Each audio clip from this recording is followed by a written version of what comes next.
الحمد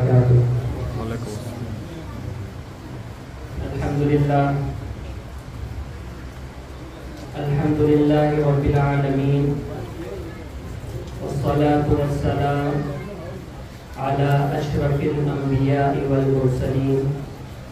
وعلى آله وأصحابه أجمعين. أما بعد فأعوذ بالله من الشيطان الرجيم. بسم الله الرحمن الرحيم. يا أيها الذين آمنوا توبوا إلى الله توبة نصوحا. وقال إذا جاء نصر الله والفتح ورأيت الناس يدخلون في دين الله أفواجا فسبح بحمد ربك واستغفر إنه كان توابا. صدق الله العظيم. وقال عليه الصلاة والتسليم أفضل الذكر لا إله إلا الله أفضل الدعاء يستغفر الله أو كما قال عليه الصلاة والسلام. بزرگان محترم،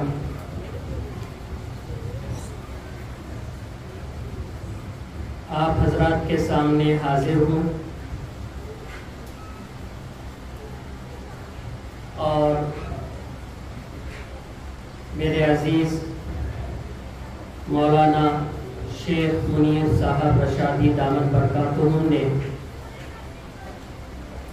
جیسے زمانہ طالب علمی میں مدرسے میں دارالعلوم سبیل الرشاد میں ان کا امتحان لیا جاتا تھا، امتحان سے ان کو گزارا جاتا تھا، پرکھا جاتا تھا، ان کے اساتذہ اس پر ان کو نمبرات عطا کرتے اور انعامات سے ان کو سرفراز فرماتے. بہرحال انہوں نے اپنے اس اجلاس میں جو حق شناس فاؤنڈیشن کے تحت چل رہا ہے تو یہ حق شناسی فرمائی کہ آج مجھے میرے ہی اساتذہ کرام کے سامنے بغرض امتحان لا کھڑا کر دیا ہے.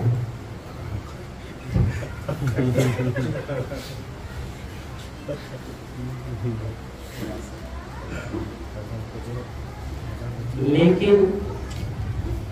آپ حضرات پیشوا مقرر حضرت مولانا شاکر صاحب کے زبانی سن چکے ہیں کہ یہ کیسی گھڑی ہے. میں اس کو دہرانا تو نہیں چاہتا، بس میں اس کی جگہ یہ ضرور عرض کروں گا کہ الحمدللہ ثم الحمدللہ یہاں پر میرے مشفق، میرے مربی، میرے سرپرست، روز اول سے مجھ پر نظر کرم فرمانے والے، جہاں پر ہم سب کے پیشوا مقتدی حضرت امیر شریعت قبلہ دامت برکاتہم کی سرپرستی ہمیں حاصل ہے، موجود ہیں، وہیں پر اب تک آپ حضرات جیسا کہ میرے اور ایک مشفق اور مربی، اسی طریقے سے جب سے میں نے مدرسے میں داخلہ لیا ہے حضرت کی سرپرستی حاصل رہی ہے، تربیت آپ کی میں نے پائی ہے، جن سے مراد حضرت مولانا جواد صاحب دامت برکاتہم. یہ دونوں اساتذہ یہاں موجود ہیں. ان کی موجودگی میں دل کی ایک صدا آپ حضرات کے سامنے میں رکھوں. مولانا شیخ منیر صاحب نے بھی اس کی طرف اشارہ دیا. اس متن کی میں شرح کرتا چلوں کہ الحمدللہ ثم الحمدللہ ہم نے اپنے مدرسے میں مادر علمی میں اپنے اساتذہ کی موجودگی اور نگرانی میں جو ماحول پایا اس کو سامنے رکھ کر میں عرض کر رہا ہوں کہ جہاں پر ہم نے ان اساتذہ میں اپنے بات کی تربیت پائی، وہیں پر ان میں ہم نے اپنے ماؤں کی شفقت کو بھی محسوس کیا. کوئی اس میں دو رائے نہیں، مدرسے کا ماحول جاننے والے بہتر جانتے ہیں کہ ہم اپنے ان اساتذہ کے لبوں پر ایک ہلکی سی مسکراہٹ دیکھ لینے کے لیے اپنی زندگیوں کو قربان کر دینے کے لیے ہم وقت تیار رہتے ہیں. اس لیے میں بہت ہی زیادہ امید کے ساتھ آپ حضرات کے سامنے کھڑا ہو گیا ہوں، ورنہ تو میری ہمت جواب دے رہی ہے، حواس باختہ ہوتا چلا جا رہا ہوں میں کہ آپ حضرات دنیاوی علوم کے بھی ماہرین ہیں، علوم فلکیات جاننے والے بھی ہیں، سیاروں ستاروں کا علم بھی رکھتے ہیں. ان میں جو دو قسم کے ستارے ہیں، ایک تو ہے شمس سورج جسے کہتے ہیں، جو از خود روشن ہوتا ہے، جو اوروں کو روشنی دیتا ہے، روشنی پھیلانے کا کام کرتا ہے. تو وہیں پر دوسری طرف چاند بھی ہے جو سورج سے روشنی حاصل کر کے دوسروں تک روشنی پھیلاتا ہے. تو میں اپنے اساتذہ کو اپنے لیے اسی روشن سورج کی طرح محسوس کرتے ہوئے حضرت والا کی توجہ اور دعا چاہتے ہوئے آپ حضرات کے سامنے دو چند باتیں عرض کروں گا. بزرگان محترم، یہ جو ہمارے معصوم بچے ہیں جن کا ایک لمبا سا پروگرام آپ حضرات نے دیکھا، یہ بچے دراصل کسی بھی قوم کے لیے بنیاد ہوتے ہیں. ان بچوں کی صحیح پرورش، صحیح تربیت قوم کی پرورش اور تربیت ہے. وہیں پر ان بچوں میں پیدا ہونے والا فساد، بگاڑ، قوم میں فساد اور بگاڑ کو پیدا کر دیتا ہے، جس کے لیے جہاں پر سب سے پہلا تحفہ بڑوں کی طرف سے بچوں کو ایک اچھے نام کی شکل میں ملتا ہے، ایک اچھا نام دے کر، ایک اچھی سیرت سے ان کو روشناس کر کے ایک باہمت اور باکردار زندگی گزارنے کی طرف ہم ان کو آگے بڑھاتے ہیں. وہیں پر دوسری چیز جو ہم ان کو دے سکتے ہیں وہ ہے ان کی بہترین تعلیم اور تربیت، اس کا نظم اور اس کا نسق، اس کا اہتمام، اس کا انتظام. اور اس کے لیے پہلا جو مدرسہ ہے وہ ماں کی گود ہے، جہاں پر اس کو اس کے خالق، اس کے مالک، اس کے حقیقی رب کی تخلیق کی وجہ اور پیدا کرنے کا مقصد سکھانے کی ذمہ داری عائد ہوتی ہے. اور اس کے بعد چل کر جو سلسلہ ہے وہ انہی مدارس اور مکاتب کا ہے، جس کی ہلکی سی جھلک آپ حضرات نے یہاں پر دیکھی. ہم اور آپ کو مکمل طور پر پرعزم رہنا چاہیے، اوروں تک یہ پیغام بھی پہنچانا چاہیے، خود بھی ان محنتوں میں آگے بڑھنے والوں کے ساتھ دوش بدوش کھڑے ہو کر کوشاں رہنا چاہیے، کوشش کرتے رہنا چاہیے، اور خود اپنے بچوں کو بھی مدارس اور مکاتب کے نظام سے جوڑ کر ان کی اسلامی ثقافت کو، تعلیم اور تربیت کو مضبوط اور مستحکم بنانے کی ہماتن ہمیشہ کوشش کرتی رہنا چاہیے. جیسا کہ حضرت حسن بصری رحمت اللہ علیہ کا قول ہے کہ العلم فی الصغر کالنقش فی الحجر، کہ بچپن میں جو علم حاصل ہوتا ہے وہ پتھر پر لکیر کی طرح ہوتا ہے. ہمارے اساتذہ موجود ہیں جو ہم کو اس کی مثال سمجھاتے ہوئے مزید اس کی وضاحت فرمائیں کہ جیسے پانی پر سے ہاتھ کو پھیرا جاتا ہے، انگلی سے اس پر لکیر کھینچی جاتی ہے، تو جوں جوں آپ کا ہاتھ آگے بڑھتا ہے پیچھے سے پانی ملتا چلا جاتا ہے. اور اس کے مقابلے میں ایک پتھر ہے، اس پر اگر آپ کچھ کندہ کر دیں، کچھ نقش و نگار کر دیں، تو جب تک وہ پتھر رہے گا اس وقت تک وہ نقش اس پر برقرار رہے گا. اسی طریقے سے یہ معصوم بچے ہیں کہ اگر ان کو اس عمر میں، ان کے بچپنے میں ہم قال اللہ قال الرسول کی صداؤں سے ان کے دل و دماغ کو روشن کر دیں تو بہت زیادہ امید ہے کہ یہ قوم آگے چل کر مستقبل ضرور سنوارے گی، اس لیے کہ آگے چل کر یہی لوگ امت کا بیڑا اٹھانے والے ہیں، ان کو آگے پہنچانے والے ہیں۔ اس لیے بہت ہی زیادہ مبارکبادی دیتا ہوں میں مولانا شیخ منیر صاحب کو کہ بہت ہی بہترین انداز میں وہ یہ مکتب کا نظام چلا رہے ہیں۔ اللہ رب العزت ان کو مزید قوت عطا فرمائے اور اس کام کو آگے بڑھانے کی توفیق عطا فرمائے۔ دوسری طرف جیسا کہ یہ مجلس منعقد ہوئی دو مقاصد سے اور بہتر ہوا کہ دو ہی مقصدوں پر رک گئی، ورنہ ملٹی برانڈ کی طرح مولانا اور بھی کئی چیزوں کو اس میں شامل کر لیتے۔ بہرحال دوسری جو اہم چیز ہے جس کا آپ اور ہمیں بھی اب انتظار ہے وہ ہے 1.25 لاکھ مرتبہ استغفار پڑھنے والے خوش نصیب خواتین و حضرات اور معصوم بچوں کا بدست اقدس حضرت امیر شریعت دامت برکاتہم اعزاز کرنا۔ اس سلسلے میں ایک دو باتیں میں عرض کروں کہ اللہ رب العزت نے قرآن مجید میں آیت نازل فرمائی کہ یا ایھا الذین آمنوا توبوا الی اللہ توبۃ نصوحا، اے ایمان والو تم اپنے پروردگار سے توبہ نصوح کرو، سچی پکی توبہ کرو، یعنی اپنے دل کی گہرائیوں سے نہا خانوں سے عزم مصمم کرو کہ آئندہ کبھی ہم سے اس قسم کا گناہ ہرگز بھی صادر نہ ہونے پائے گا اور اس پر ندامت اور شرمندگی کا بھی اظہار ہو، اسے کہا جائے گا توبہ نصوحہ۔ تو جو مومن توبہ نصوح کرتا ہے تو آیت سے ہمیں یہ پتہ چلتا ہے کہ امید ہے، یعنی اللہ رب العزت وعدہ فرماتا ہے کہ ان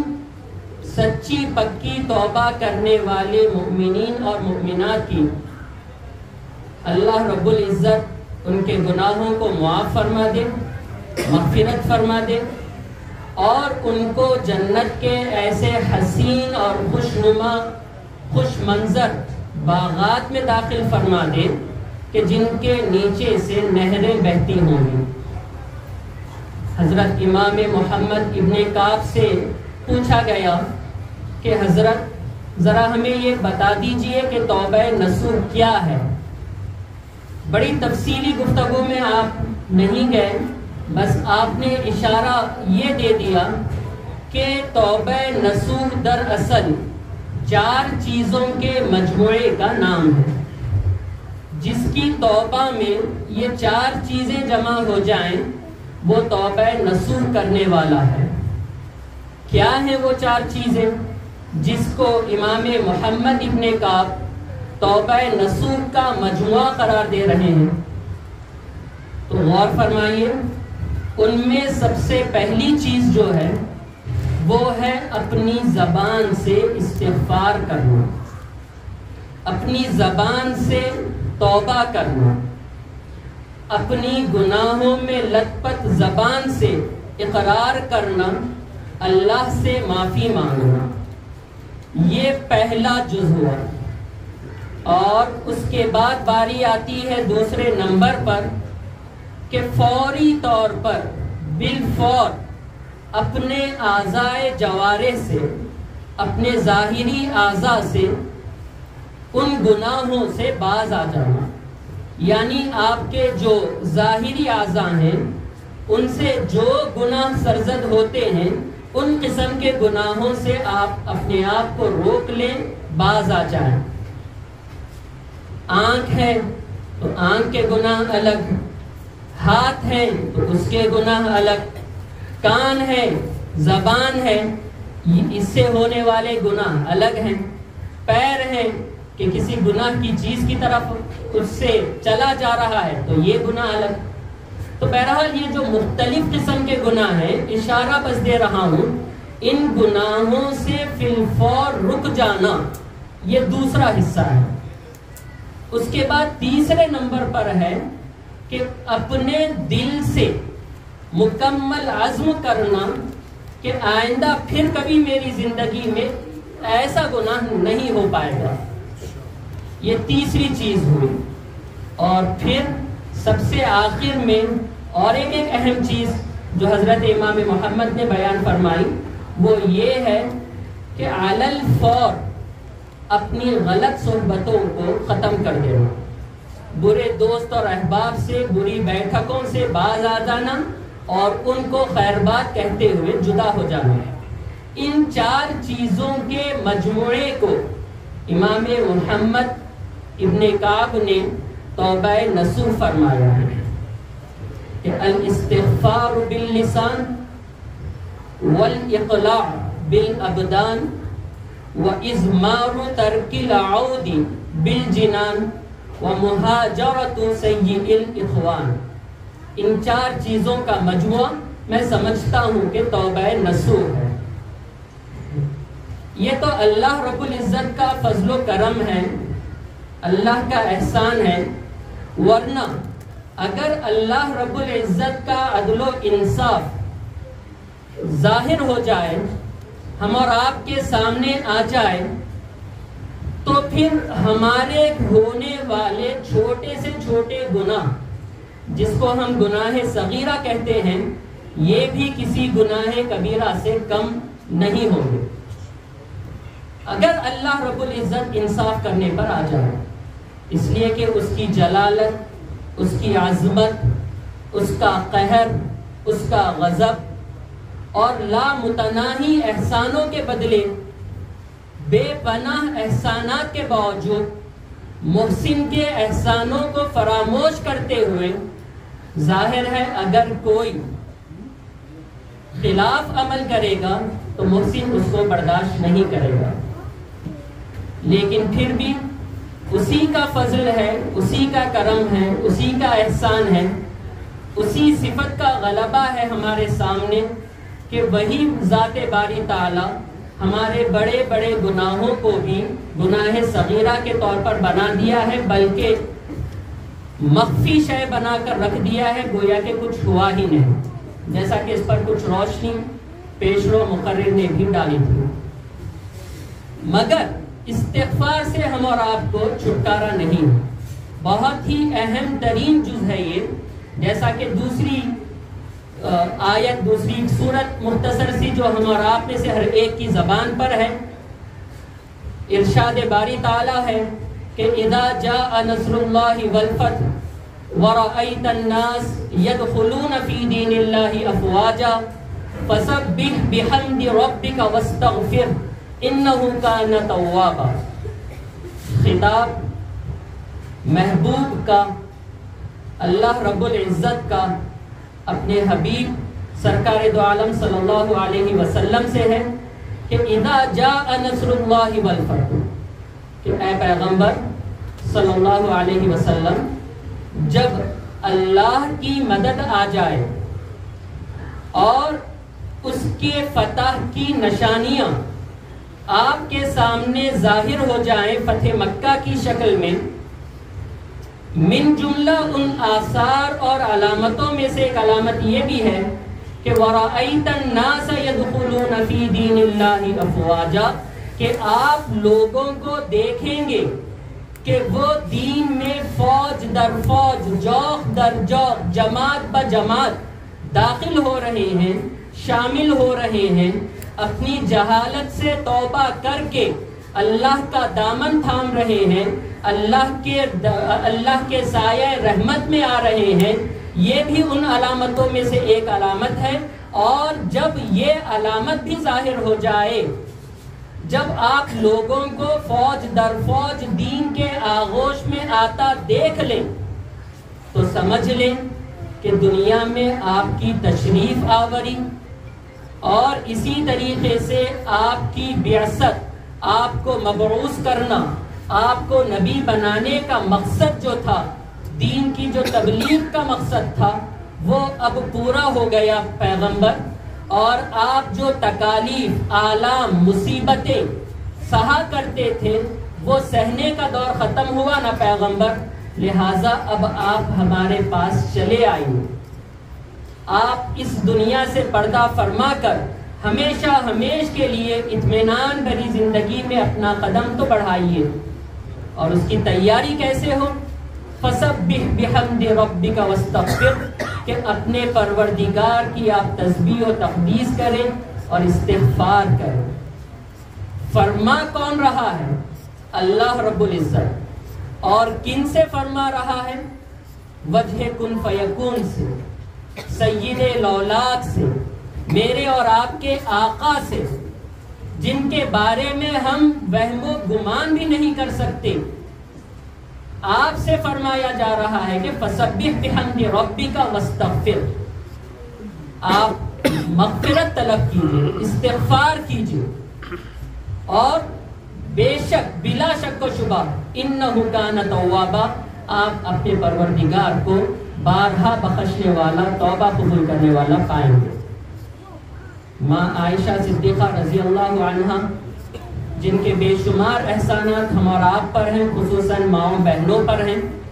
علم کا ایک باب مستقل حضرت عائشہ کی وجہ سے کھلا ہے۔ آپ فرماتی ہیں جب یہ صورت نازل ہوئی